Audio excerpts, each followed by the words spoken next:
यहां परी कथा द स्टारलाइट वीवर का भाग 2 है। लेकिन लूना दृढ़ थी। उसने उत्तर दिया, मैंने सितारों की फुसफुसाहट सुनी है और मुझे चंद्रमा रानी के वस्त्र को ठीक करना होगा। मैं विचलित नहीं होंगी। जैसे जैसे उसने यात्रा की, उसके ऊपर तारे टिमटिमाते और चमकते थे, उसके रास्ते को रोशन करते थे और उसे अंधेरे से गुजरने में मार्गदर्शन करते थे। अंत में वह चंद्रमा रानी के महल में पहुंची, जो रात में एक बीकन की तरह चमक रहा था। राजमहल के द्वार 2 शानदार ड्रैगन द्वारा संरक्षित थे। उनकी परतें चांदनी में हीरे की तरह चमक रही थीं।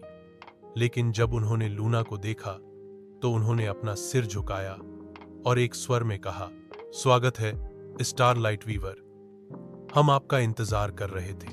लूना महल में दाखिल हुई और खुद को दरबारियों और सलाहकारों से भरे एक भव्य हॉल में पाया। उन सब ने उसे प्रणाम किया, यह कहते हुए, चंद्रमा रानी आपके आगमन की प्रतीक्षा कर रही हैं। चंद्रमा रानी स्वयं एक सिंहासन पर बैठी थी। उनका चोगा फटा हुआ और चिथड़ा था। उसने लूना की ओर मुस्कुराते हुए कहा, आह प्रिय बुनकर, मैं तुम्हारी प्रतीक्षा कर रही थी। मेरी चादर शरारती हवा के परियों द्वारा फट गई है और मुझे इसकी मरम्मत के लिए तुम्हारे कौशल की आवश्यकता है।